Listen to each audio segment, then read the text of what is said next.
France Culture, Olivia Gesbert, bienvenue au club.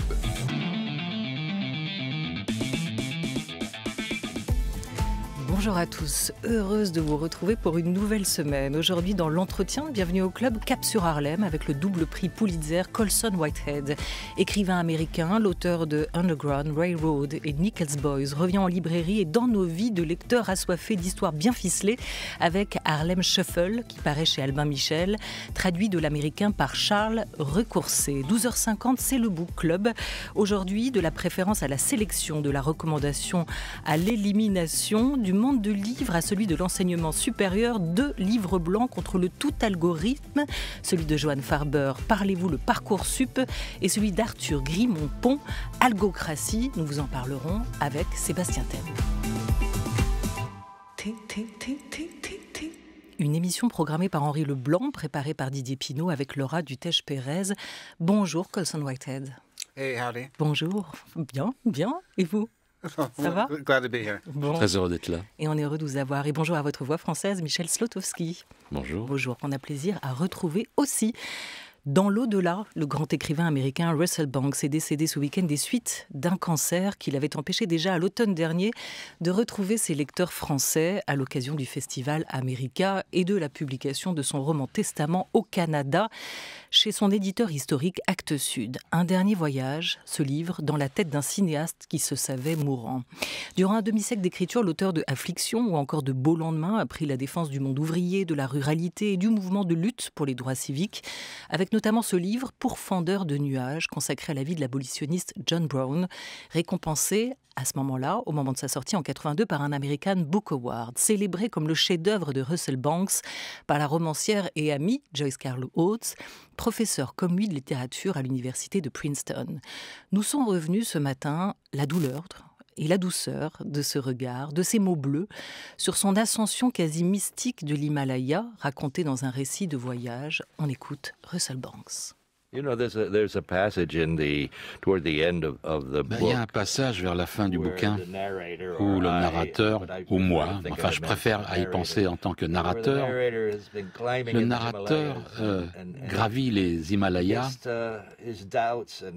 et il y a des doutes, des craintes et finalement il arrive au sommet à 6000 mètres d'altitude et il sent qu'il est en train, sur le point de pénétrer le ciel et de quitter la planète. Et il se dit, voilà pourquoi je grimpe ces montagnes, pour avoir cette vision du vide, juste derrière, juste au-delà de la planète sur laquelle je vis. Et je pense que d'un certain point, ça a été mon but dans ces voyages. En fait, quand on les réduit à la forme narrative, c'est de jeter un coup d'œil à ce qu'il y a au-delà. Parce que je ne peux pas voir ça dans mon expérience quotidienne. Je peux voir quelque chose vraiment aux extrêmes.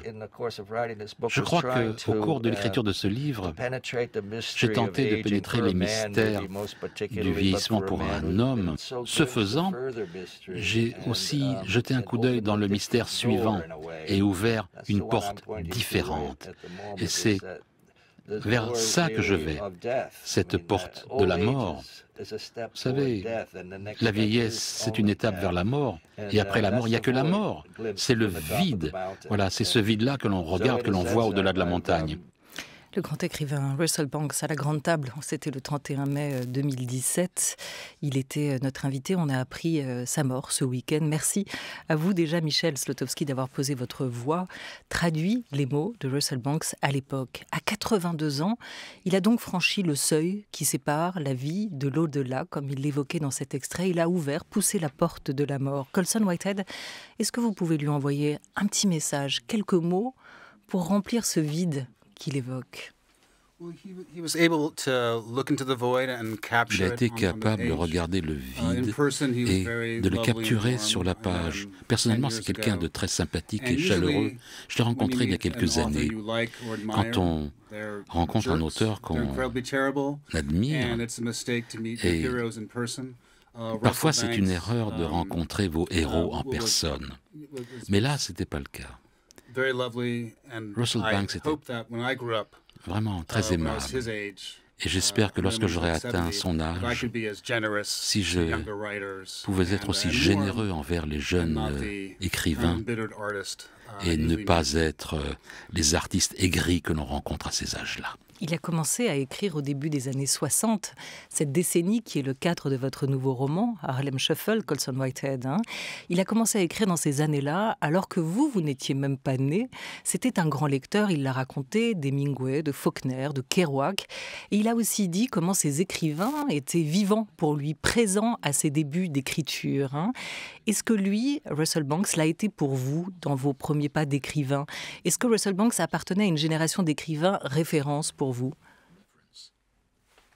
I encountered him when I was more established. Je l'ai rencontré quand j'étais déjà un peu établi. So I can't count him as an Donc, influence. je ne peux pas le citer comme étant une de mes influences. But I was very glad that once I Mais did j'étais start très publishing, heureux que quand we'd j'ai overlap at commencé different conferences and à festivals. publier, I was able on meet tuilait, him pour ainsi dire, à and be différentes inspired conférences, by à him, différentes not just in his work, but by his expositions. personality. Mais ce n'est pas simplement par son œuvre, mais par sa personnalité qu'il était sympathique. Il y a un livre de lui que vous recommanderiez? The Sweet Hereafter. It's about the aftermath of an accident Sweet in a small Hereafter. town. C'est les suites d'un accident dans une petite ville. De beaux lendemains, en français. Colson Whitehead, vous avez obtenu, et c'est une couronne pour un écrivain, un double prix Pulitzer. Seuls William Faulkner et John Updike, paraît-il, avaient eu droit à cette double distinction, ce qui font déjà de vous un monument de la littérature et de la littérature américaine notamment. C'est une double filiation littéraire, Faulkner, Updike, comme écrivain aussi. Est-ce qu'il est important de savoir d'où l'on vient? Je vous posais la question à propos de Russell Banks, mais on peut peut-être ouvrir ce champ des écrivains qui ont compté pour vous. Yeah, there's been so many people over time. Il y a eu tellement de gens à travers le temps. Harlem Shuffle. Et en ce qui concerne Harlem Shuffle, les gens que je regardais, c'était Patricia Highsmith. Son personnage se retrouve dans mon personnage de Harlem Shuffle, personnalité double. Chester Himes aussi, dans les 50 et 60, un exemple sur la façon dont on pouvait capturer ce paysage chaotique de Harlem. Richard Stark, qui a 26 romans sur un sociopathe, un criminel sociopathe qui s'appelle Carter.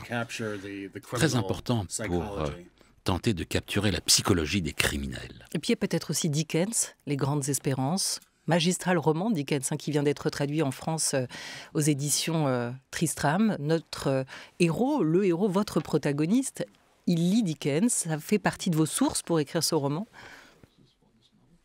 Pas tellement, en fait. Mais quand j'ai imaginé le personnage, j'ai voulu imaginer quel type d'auteur ils allaient lire, lui et sa femme, et quel type de musique il allait écouter. Et Dickens s'est imposé. Et pour la musique, c'est Ray Carney, le personnage du livre. Il n'écoute pas les nouvelles formes de jazz, non. Charlie Mingus, Ornette Coleman. Mais son cousin Freddie est beaucoup plus un personnage qui fréquente les bars de la ville et les boîtes. Donc il écoute ce genre de musique. Oui, il écoute peut-être notamment Bob and Earl, ce classique du R&B qui donne son titre à votre roman Harlem Shuffle, une version originale reprise par les Rolling Stones bien plus tard, sortie en 63.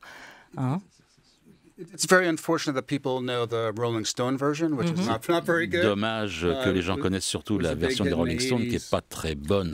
C'était un hit dans les années 80, mais la chanson originale c'est de Bob and Earl en 63, effectivement, comme vous l'avez dit.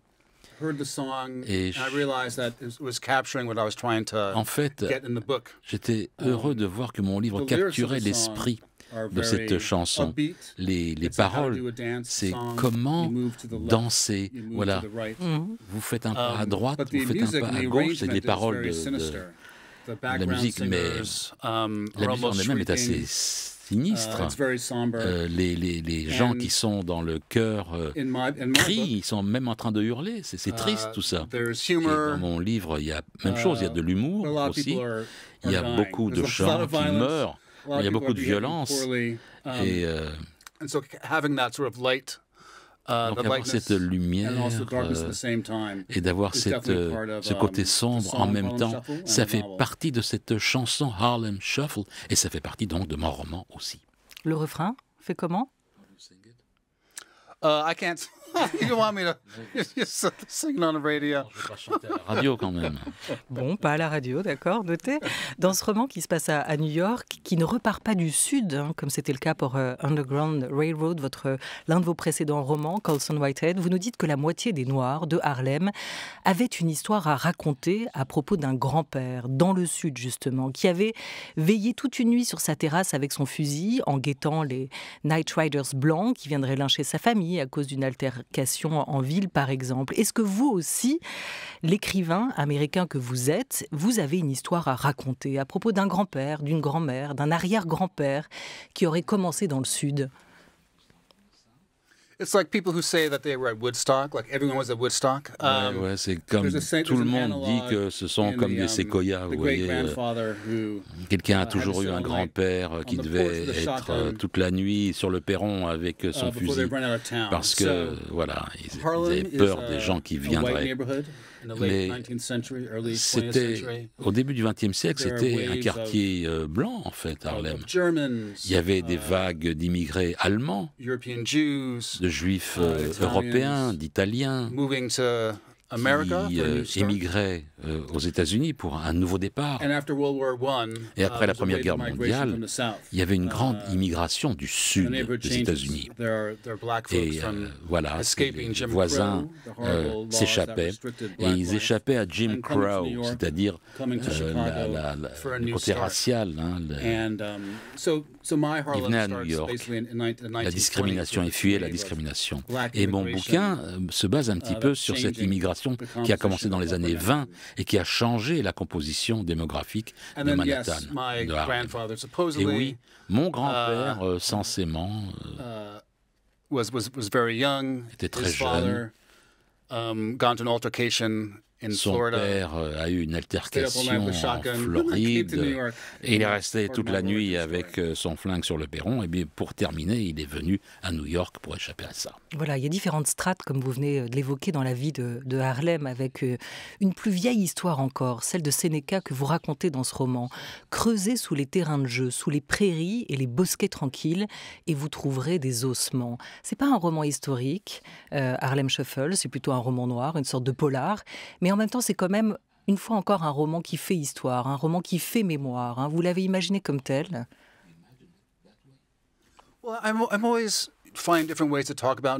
Je trouve toujours des façons différentes de parler de New York. Parfois, c'est pas aussi abstrait que comme L'Intuitionniste, mon premier roman. Non, je parle des apocalypses aussi, d'un New York utopique, parce que, voilà, parfois, il n'y aura plus, dans mes élucubrations, il n'y aura plus de queue pour rentrer dans un restaurant et il sera plus facile d'attraper un taxi. Bon, mais pour quelqu'un qui est né après 69, après beaucoup de ces histoires, pour moi, c'était très amusant de faire cette archéologie, de rechercher l'archéologie, l'histoire ancienne de ces quartiers, de faire vivre l'histoire de mon personnage et être devenu un historien amateur pour retrouver, par exemple, l'historique de l'hôtel Teresa, qui était véritablement un hôtel très célèbre, historique, hein. Et ça servait le personnage de Ray Carney, mon personnage, et ça a été beaucoup de plaisir pour moi, cette recherche. Oui, parce qu'Harlem, c'est tout un monde, hein, et vous l'écrivez. Quelques rues, c'est ce qui différenciait les travailleurs des escrocs, les chances à saisir, et les luttes acharnées, ce que nous raconte votre narrateur. Il y a l'hôtel Teresa, mais il y a aussi tous ces lieux assez mythiques qu'on connaît, parce qu'il s'y est passé beaucoup de choses, comme l'Apollo Theater aussi, qui figure dans votre livre, et d'autres qu'on découvre, comme le Dumas Club, qui emprunte son nom à l'auteur du conte de Monte Cristo. Est-ce que ce lieu a vraiment existé, le Dumas Club? The Dumas Club is a social Le club Dumas for Club, c'est un well-to-do club pour les richards, black male professionals, pour bankers, les lawyers, etc. professionnels noirs, les banquiers, so it's not based on les professions one libérales. particular place. C'est pas un lieu But in particulier, general, I mais en found that général, je me if suis rendu you, compte que arrive at a certain si vous station in life, arrivez à un certain point dans la vie, un certain get niveau some money, social, que vous avez de you start l'argent, a club to keep out the bah, poor vous people. commencez Some people are à not like you. monter un So, club pour éviter de voir des my gens qui version sont is plus the pauvres que Dumas vous. Club. Donc c'est ma version du club Dumas, du Dumas Club. My character Ray Carney is Ray Carney, mon darker skinned, personnage, a une peau some sombre. of the well-to-do black people, Et they look down upon him for that. voilà, They il look se down upon réunit him avec because he grew up des poor, gens his father was a qui sont criminal. riches. And so, Mais ces gens there are d'ordinaire three le different méprisaient sort of parce que son stories in père the était un novel. criminel, il And n'est the pas middle né dans one la bonne famille. concerns, Ray Et Carney trying to get into this exclusive l'histoire, c'est black que gentleman's club. Ray And what he Carney, mon does personnage, when he's, tente de rentrer turned dans in. ce club. Et lorsqu'il essaie de pénétrer dans ce club, eh ben, on lui refuse l'accès. Dans ce nouvel opus, on suit effectivement Ray Carney, un bon père de famille, pas un voyou tel que vous le décrivez, tout juste un petit filou, un vendeur de meubles et d'électroménagers de la 125e rue à Harlem, qui se retrouve embarqué, malgré lui, dans une affaire de cambriolage, notamment quand son cousin Freddy lui désigne comme le désigne lui comme le refourgueur consentant du matos qui a été volé au célèbre hôtel Teresa. Dans ce roman, ça s'ouvre donc sur un casse, une sorte de casse du siècle dans cet hôtel bien connu des habitants de New York. Il est comment, votre personnage, tel que vous l'avez imaginé? Vous parliez de double tout à l'heure, et c'est vrai que c'est un personnage, est-ce que vous diriez assez borderline? Il est en permanence sur un fil, il est en permanence sur la cime, ce personnage. Across the novel and the Oui, three à travers capers or adventures in les the book, trois parties he's du livre, embracing, oui, oui. recoiling from his sort of darker nature. So when we Il first start surmonte out, sa nature he's un peu sombre. Dans la première partie, he has his furniture store and he's il a son magasin fencing, de he's, meubles, c'est un fourgue, hein, un receleur. stolen goods on a very low Il level. vend des, and then, of course, comme gets ça, swept up into un a petit larger peu scheme. de matériel volé, et When I puis had il the grandit, idea for the book, il devient I wanted to fourgue write de a choses de heist plus novel. I love importantes. heist movies. Moi, j'aime beaucoup And, ces romans policiers, ces I had to find films a hero. de détectives. And Il I fallait hate que je trouve un in héros. heist movies when Et je n'aime they pas finish the job, dans les films de half détectives the gang quand is dead, everyone's le film on the run arrive from the police. vers la fin, They take the la jewels moitié du to gang the est fence, mort, and he et says, "Oh, I'll give ceux you qui 10 cents on the survivent, dollar for this diamond les necklaces." survivants, apportent ça au fourgue, et le fourgue, ah ben, je vais te donner, And I wanna ça know vaut what 100 that dollars, je vais te fence donner is $1 like. dollar. Who's that person? Ah, I hate je that voulais, character. mais moi I je feel so bad hais for the ce heroes. personnage du Maybe he's a fourgue, good du receleur. protagonist.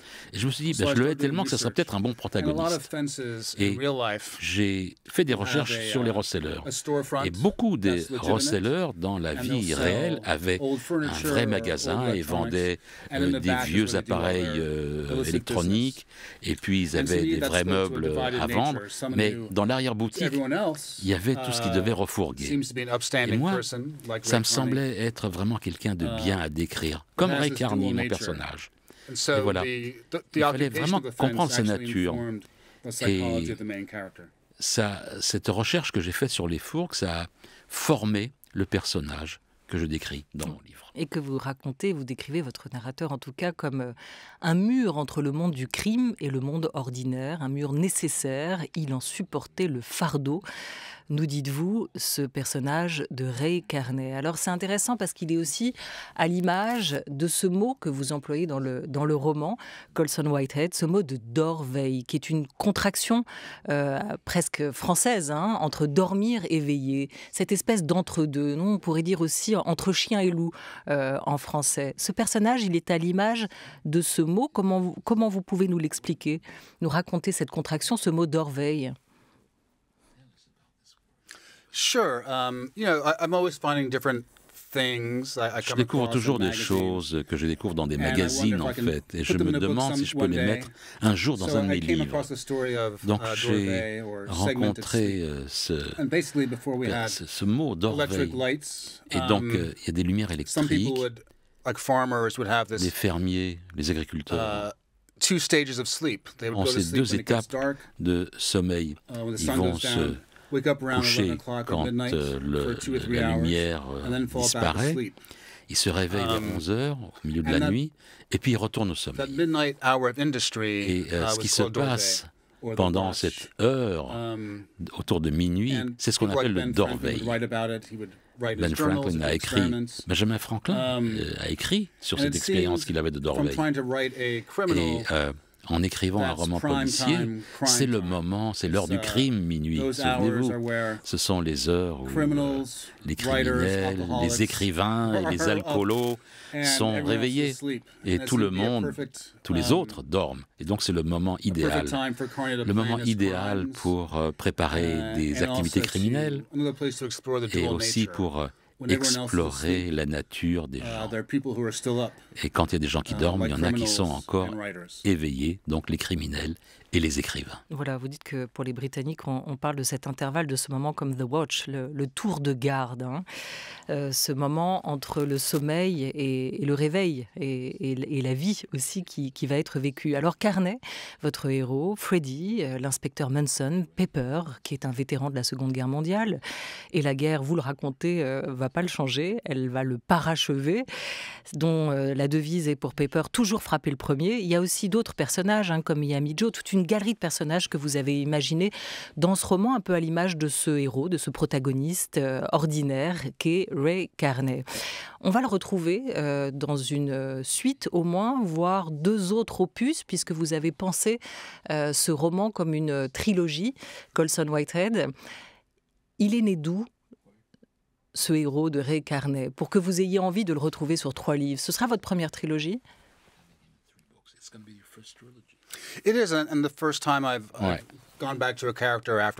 C'est la première fois que je reviens vers un personnage après avoir fini un livre. J'ai eu tellement de plaisir à le décrire que je n'avais pas le choix. J'ai eu donc un vol pour Ray Carney, puis après un deuxième, puis un troisième. Puis j'en ai eu 6 finalement. C'était trop pour un seul livre.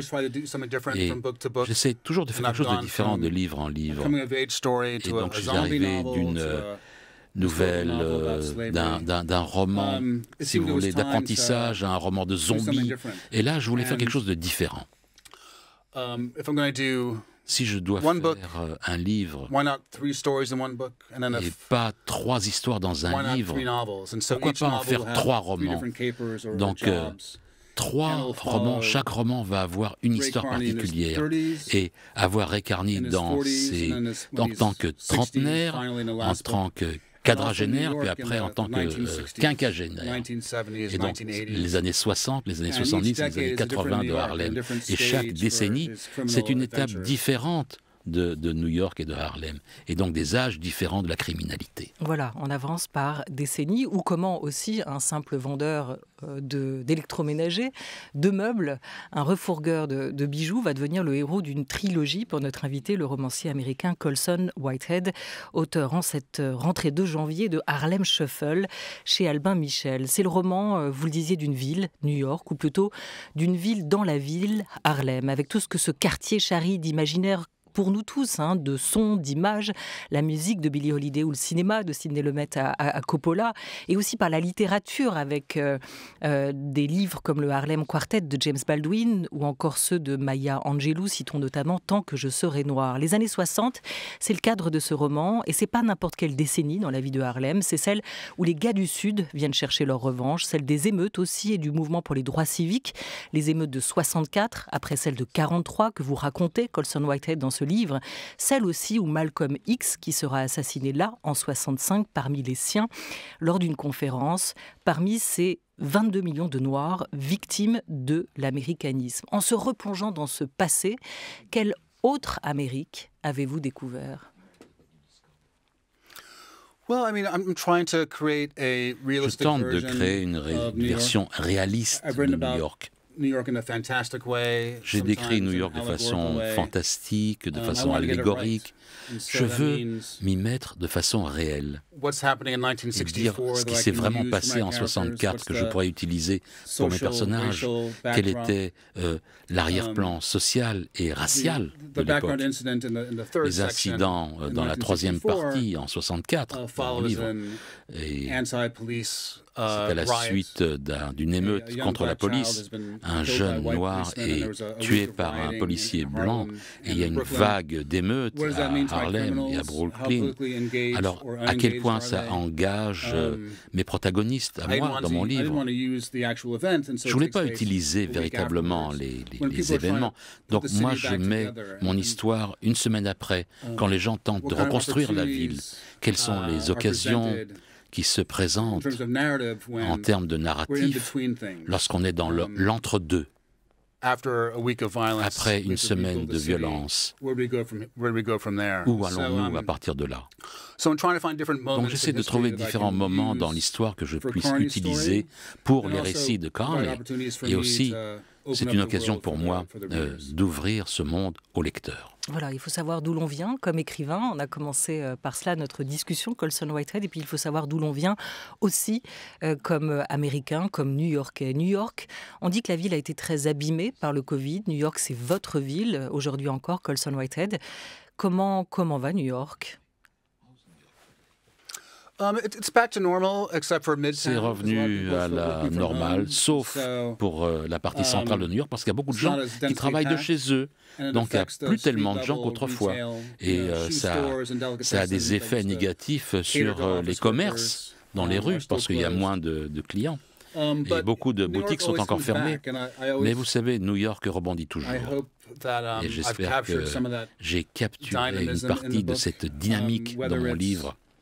Que ce soit la fièvre jaune, que c'est la guerre contre les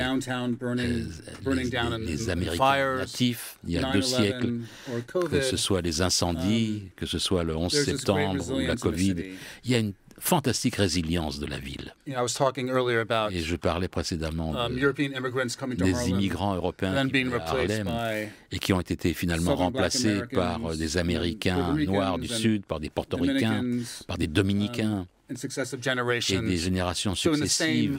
Donc, dans ces mêmes bâtiments marrons construits dans les 1870, on a ces nouvelles générations qui arrivent et qui se remplacent les unes les autres. Bonjour Sébastien Thème, au programme de notre club de lecture aujourd'hui. Aujourd'hui, des livres et des algorithmes. Est-ce qu'il faut lui résister à cet algorithme ou se laisser porter? Réponse avec Arthur Grimont-Pont qui publie Algocratie, vivre libre à l'heure des algorithmes, et Johan Farber et son petit essai Parlez-vous le Parcoursup.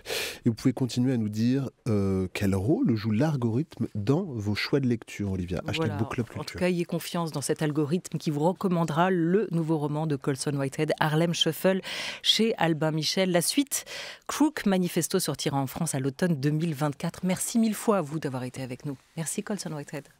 Thank you.